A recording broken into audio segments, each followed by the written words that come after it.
यशस्वी प्रधानमंत्री श्रीमान नरेंद्र मोदी जी द्वारा ऑपरेशन सिंदूर ये नाम नहीं नीति है, जिस प्रकार से उनने देश के सामने अपनी पूरी भूमिका रखी है। हमने बदलते दौर में भारत को देखा है, उनके नेतृत्व में भारत को 11वें नंबर की अर्थव्यवस्था से 5वें नंबर की अर्थव्यवस्था में देखा है। हमने देश से 370 को हटते देखा है।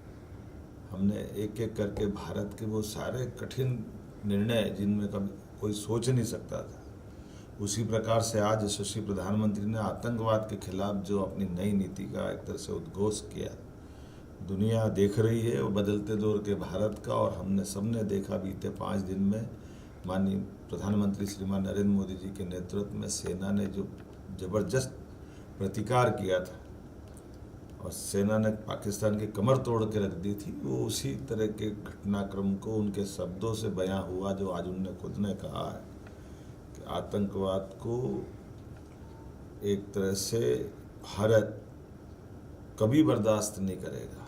और ऑपरेशन सिंदूर ये स्थगित किया है, आतंकवाद के खिलाफ एक्शन स्थगित हुई है। ये युद्ध का दौर एक तरह से जिस प्रकार से बात एक एक करके माननीय प्रधानमंत्री जी ने जो कही है, ये युग युद्ध का नहीं है, लेकिन ये युग आतंकवाद का भी नहीं है। इस एक वाक्य में सारी बातें आ जाती है।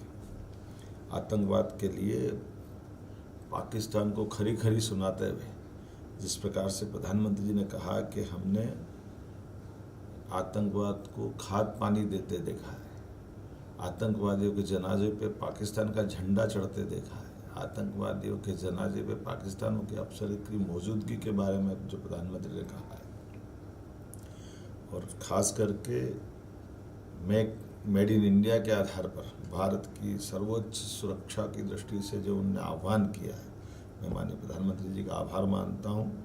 इसी के लिए हम सब इंतजार कर रहे थे। यशस्वी प्रधानमंत्री का नेतृत्व का मतलब ही ये है, जब माननीय प्रधानमंत्री ने कहा कि बात होगी तो पीओके पे होगी, ये पीओके पे इस तरह से स्पष्ट बोलते हुए अपनी नीति को सामने लाना और न्यूक्लियर के आधार पर ब्लैकमेल वाले जो शब्द माननीय प्रधानमंत्री जी बोले हैं, होगा न्यूक्लियर जिसके पास होगा, लेकिन न्यूक्लियर नीति पे कोई ब्लैकमेल कर ले, ये यशस्वी प्रधानमंत्री के लिए और हम सब के लिए उनके नेतृत्व में भारत के लिए वर्तमान में प्रधानमंत्री की सरकार इतने असंभव है। और उनने एक एक शब्द से हमारे हर भारतीय का सीना 56 इंच का किया है।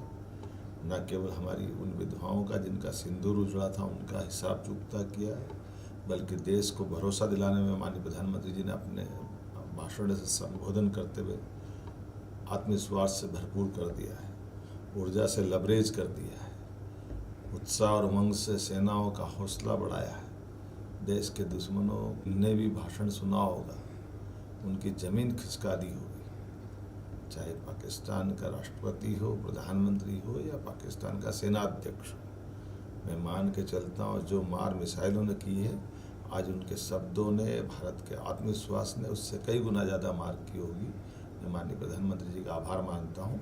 इन्हीं बातों के लिए तो प्रधानमंत्री जी का दुनिया और हमारे देश में विशेष आदर है। आइए हम सब प्रधानमंत्री के नेतृत्व में भारत को आगे बढ़ते देखें। मध्य प्रदेश उनके साथ कदम से कदम मिला के चलता रहेगा।